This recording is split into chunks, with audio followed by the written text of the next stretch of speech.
Assalamualaikum warahmatullahi wabarakatuh. Welcome back to our channel. Hope you all are good at your home and doing great.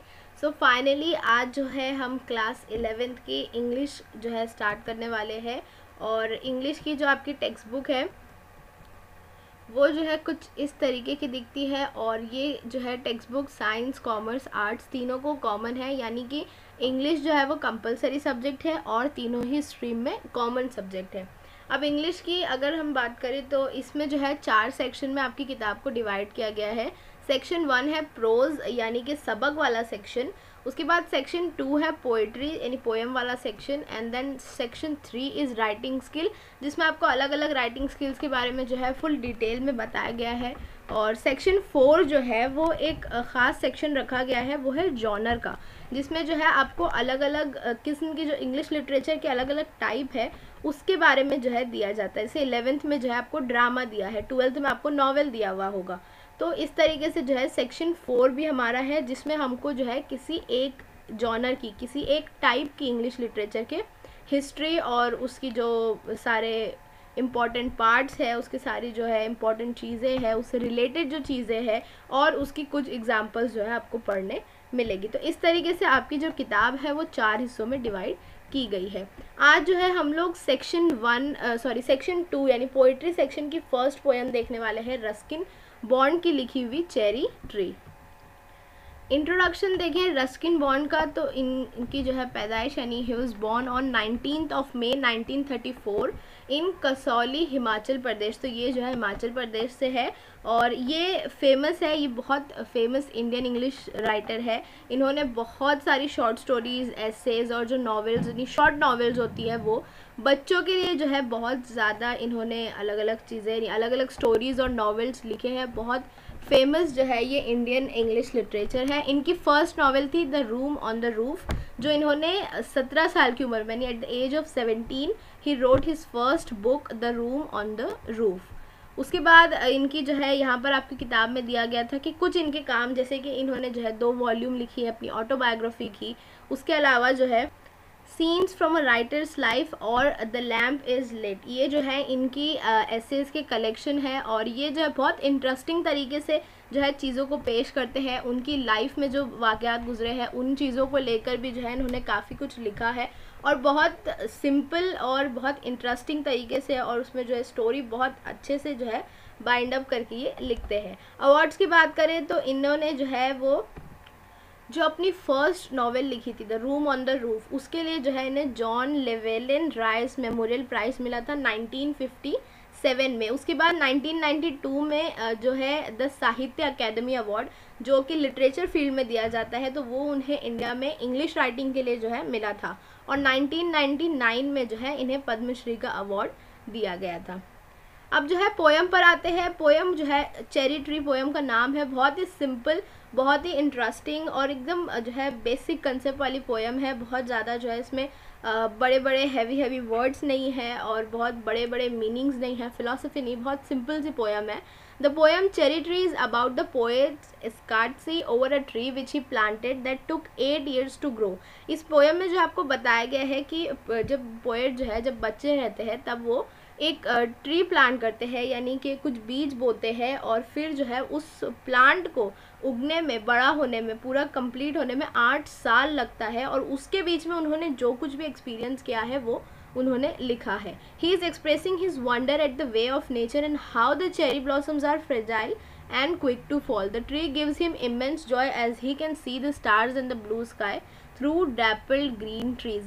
इसमें जो है उन्होंने बताया है कि किस तरीके से अगर हम नेचर को यानी कोई पौधा लगाकर अगर भूल भी जाए तो नेचर के पास अपने आप के भी तरीके हैं कि वो किस तरीके से जो है वो सारी प्रॉब्लम्स को लेते हुए भी जो है वो उग जाती है या जो पूरी नशोनुमा पा लेती है। It grows up completely. और उसके बाद जो है उन्होंने चेरी ब्लॉसम के बारे में बताया है, यानी जो चेरी ट्री है उसके बारे में बताया है और किस तरीके से वो इन्जॉय कर रहे थे ये सारा प्रोसेस, वो भी जो है पोएम में एंड में बताया गया है। तो पहले जो है पोएम शुरू करते हैं, बहुत ईजी है। 8 years have passed since I placed my cherry seed in the grass. Must have a tree of my own, I said, and watered it once and went to bed. Poet लिख रहे हैं कि 8 years have passed, यानी कि 8 साल पहले की बात है जब मैंने पहली बार जो है घास में एक चेरी सीड यानी कि चेरी का जो है एक बीज बोया था। और I must have a tree of my own, I said, यानी कि जब वो बच्चे थे उनमें एक जो है वो फीलिंग थी कि मेरे पास मेरा एक खुद का झाड़ होना चाहिए। यानी जहाँ पर पोएट रहते थे it was a huge mansion, and then वहाँ पर जो है बहुत बड़ा गार्डन था, तो वहाँ पर जो है ये काफ़ी टाइम स्पेंड करते थे। और वहाँ से उन्हें ख्याल आया कि मेरा खुद का भी एक ट्री होना चाहिए, और ये सोचकर उन्होंने जो है वो एक जो है चेरी का बीज जो है वो घास में बो दिया। And water it once and went to bed, यानी दिन में उसको एक बार पानी देते थे और फिर जो है वो अपने काम में लग जाते थे। And forget, but cherries have a way of growing, though no one's caring very much or knowing. And suddenly that summer near the end of May, I found a tree had come to stay.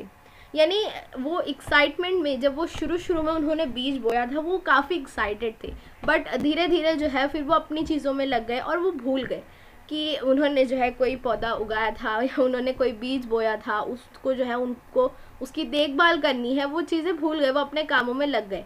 लेकिन but cherries have a way of growing, यानी nature के अपने तरीके भी है, अगर उस पर कोई ध्यान नहीं देता है इट स्टिल ग्रोज। तो उस पर जो है कोई भी जो है उस चेरी ट्री को पानी नहीं दे रहा था, कोई भी उस चेरी ट्री को देख नहीं रहा था, कोई भी उस चेरी ट्री को प्रोटेक्ट नहीं कर रहा था एनिमल से या दूसरी चीज़ों से, but still the cherry tree grows.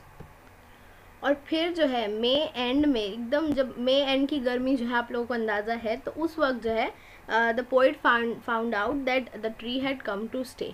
अब यहाँ पर आगे क्या होता है, it was a very small 5 month child lost in the tall grass running wild, goats ate the leave, the grass cutter scythe split it apart and a monsoon blight. यानी it was a very small 5 month child, यानी जो पौधा था यानी जो cherry tree थी वो जो है काफ़ी मतलब सिर्फ 5 महीने हुए थे उसको उगाए हुए, और वो जो है काफ़ी छोटा था, काफ़ी जो है वो फ्रेजाइल था, बहुत नाजुक था। तो जो आसपास के यानी उनका जो गार्डन था जहाँ उन्होंने ये उगाया था वहाँ पर जो है बहुत बड़ी बड़ी जो है वो घास थी, यानी जो नॉर्मली गार्डन में जो है बड़ी बड़ी घासें उग जाती है, उसके बीच जो है इनका ये चेरी ट्री घूम गया था। और उसके बाद जो जानवर थे यानी जो गोट्स वगैरह थे वो जो है घास चरने के लिए आते थे, तो वो भी जो है चेरी ट्री के पत्ते खा लेते थे। इसके अलावा जब गार्डनर जो है सफाई करता था तो उसमें जो ये जो है स्काइथ है यानी जो ये औजार होता है गार्डनिंग में यूज़ होता है, उसमें भी जो है उसकी जद में भी चेरी ट्री आ गया था, और उससे भी जो है थोड़ा सा मतलब चेरी ट्री को जो है वो काफ़ी ज़्यादा नुकसान पहुंच रहा था नेचुरल तरीक़ों से ही, यानी कि कोई जानबूझ के नहीं कर रहा था, बस कोई उस पर ध्यान नहीं दे रहा था, इसीलिए जो है वो बकरे उसके पत्ते खा ले रहे थे और वो जो है कटर में आ जा रहा था और वो गुम हो गया था। वो इतनी ज़्यादा उसमें घास थी कि वो एक छोटा सा नाजुक सा 5 महीने का पौधा जो है वो उसमें गुम हो गया था। Shriveled the slender stem, even so. Next spring, I watched 3 new shoots grow. The young tree struggle upward thrust its arms in a fresh, fierce lust. May and में और उस तरीके के मौसम में जो है उनका जो चेरी ट्री था वो पौधा बिल्कुल सूख गया था, बिल्कुल बर्बाद हो गया था। बट जैसे ही मौसम आया, स्प्रिंग आई, और जैसे जो है उनके लिए एक वेदर बना कि अब जो है वो ग्रो कर सकते हैं, तब जो है पोइट ने देखा कि चेरी ट्री में से जो है 3 न्यू शूट्स यानी 3 जो है वो नई शाखें निकली है, और वो जो the young tree struggle upward thirst यानी वो वापस से जो है बढ़ने की, वापस से जो है ग्रो करने की जो है एक स्ट्रगल जो है वो उस ट्री के अंदर थी। यानी वो बिल्कुल सूख चुका था, बिल्कुल बर्बाद हो चुका था, मगर फिर जैसे ही जो है स्प्रिंग का मौसम आता है तब जो है उसमें से 3 नए शूट्स निकलते हैं, और फिर जो है वो ट्री जो है दोबारा से स्ट्रगल शुरू करता है अपना एक जो है पौधा यानी एक पेड़ बनने में।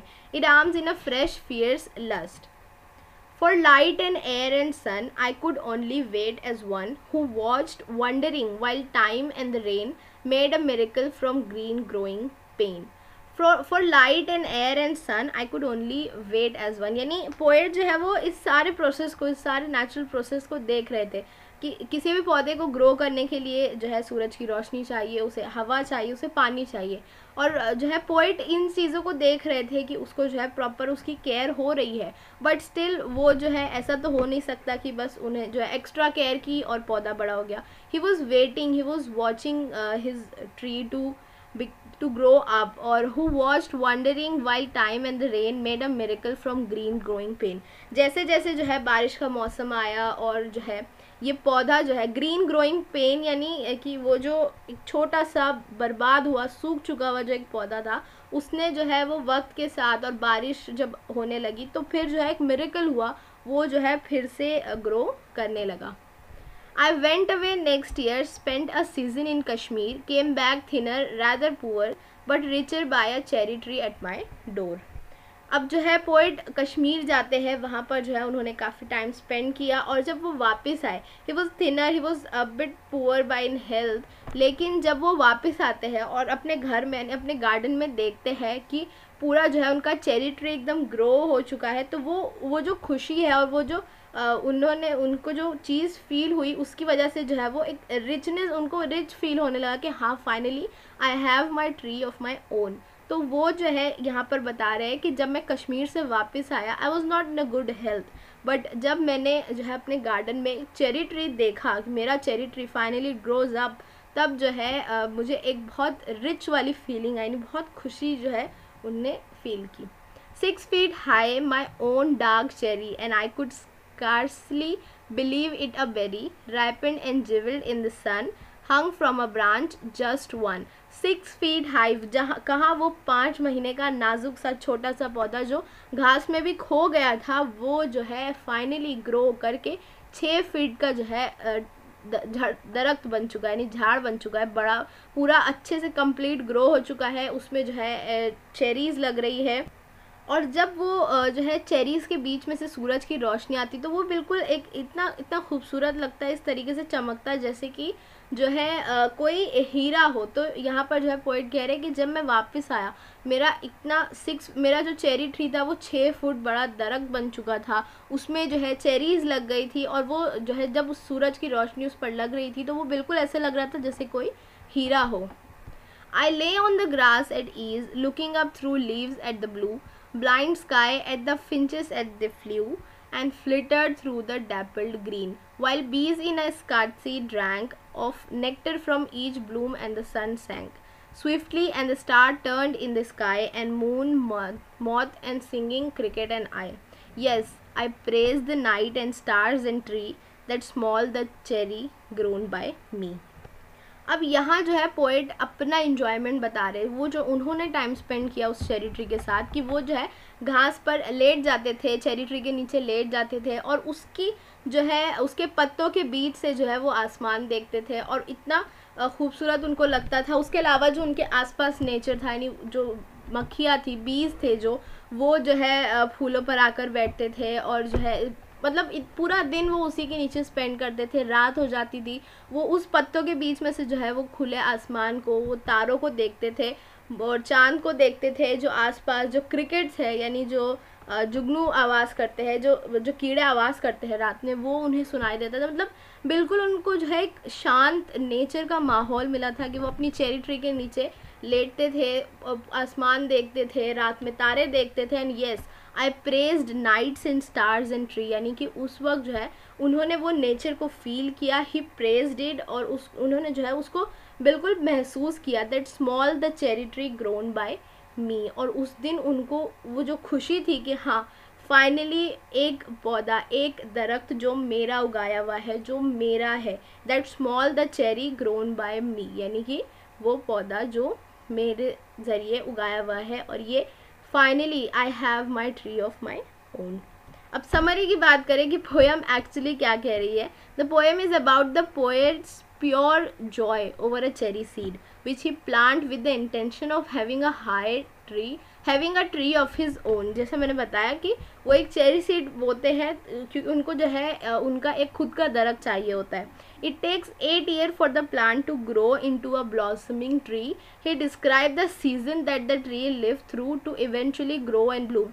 पहले जो है मई एंड की गर्मी थी, then spring, then rain, तो किस तरीके से जो है वो पौधा अलग अलग सीजन से होते हुए जो है गुजरा है। The plant sees the light of the day in the month of May. Goats, scythe and the harsh monsoon weather all harm the plant but it strives to grow against all the odds. जो मतलब उसके पौधे खा लेते थे, मतलब उसके पत्ते जो है वो बकरे खा लेते थे, और स्काइथ में नहीं, वो जो कटर में जो है वो आ जाता था, बारिश, तेज़ बारिश में जो है उसकी दरख्त की जो तने वगैरह एकदम कमज़ोर था वो, तो इन सारी चीज़ों ने जो है उसको नुकसान पहुंचाया, but still it grow against all the odds. In spring new shoots grow and they reach upwards for more sunlight, air and water. The poet patiently wait as time and the rain do their part to help the plant to grow. Then the poet leave for Kashmir to stay there for a while and return in a poor state. But still he consider himself rich because now he has a full grown cherry tree by his house. He noticed a berry hanging from one of its branch like a jewel shining in the sun and feel ecstatic. A year passes by and the poet watches the tree in full bloom. यानी कि वही process बताया गया है कि जब वो कश्मीर से वापस आए और उन्होंने एक फुल ग्रोन चेरी ट्री देखा जिसमें जो है बेरीज लटक रही है, और वो जो है सूरज की रोशनी में ऐसे लग रहा है जैसे कोई हीरा हो। और उसके बाद जो है a year passes and the poet watches the tree in full Bloom. He talk about the pink flowers which are fragile and seems like they would quickly fall at the slightest breeze. जो cherry tree होता है ना, उसमें एक pink colour का, pink shade का जो है एक फूल लगता है, और वो बहुत बहुत नाजुक दिखता है, बहुत नाजुक होता है कि बस हल्की सी हवा चले और वो जो है गिर जाएगा. One day the poet lies on the green and describe nature in full swing. The sky, finches, bees, cricket and the blooming cherry tree. The moon moth, the singing cricket, the night and the stars, the tree as well as the poet appreciate the beauty of the cherry. ये जो है last आपका जो section, last जो paragraph था, उसमें जो है उन्होंने पूरे नेचर को जो है अपने आसपास के डिस्क्राइब किया है. The side of the cherry tree give him immense Joy and he feel glad for having planted it all those years. यानी वो एक, मतलब वो जब इतना बड़ा झाड़ और इतना खूबसूरत बन गया तो उन्हें बहुत खुशी हो रही थी इस चीज़ की कि हाँ, मैंने 8 साल पहले जो बीज बोया था वो फाइनली मुझे किसी तरीके से जो है पे बैक कर रहा है. और उनको ये चीज़ पर बहुत खुशी हो रही थी कि मैंने जो है बीज बोया था, यानी मैंने जो है एक झाड़ उगाया था. अब इस पोएम का मतलब क्या है, पोएम देने का मतलब क्या है, इसके पीछे मैसेज क्या है? So overall the poem give as an underlying message about the tree's resilience and its determination to grow despite all the odds.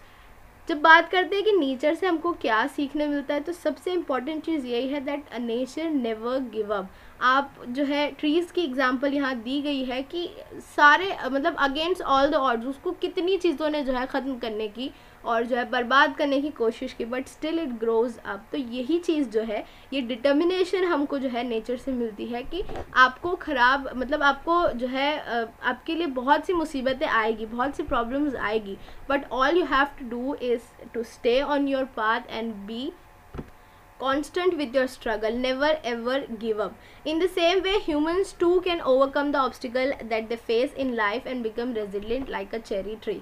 जिस तरीके से ये चेरी ट्री सारे जो है मुसीबतों के अगेंस्ट जाकर जो है स्ट्रगल करता रहा और फाइनली एक जो है full grown up cherry tree में बदला, उसी तरीके से in the same way humans to overcome the obstacles. यानी हमारी लाइफ में भी जो प्रॉब्लम्स आती है वो भी जो है हम बिल्कुल इसी तरीके से उसको टैकल कर सकते हैं. और फिर जो है मतलब वो एक डिटर्मिनेशन, वो एक विल टू फाइट होनी चाहिए हमें. यही जो है इस पोएम का हिडन मैसेज है. तो उम्मीद है कि आप लोगों को समझा होगा. Still if you have any question, post them below, comment it down, and video को लाइक करिए, शेयर करिए अपने क्लासमेट्स, स्टूडेंट्स के साथ. And thank you very much for watching. Bye bye, take care.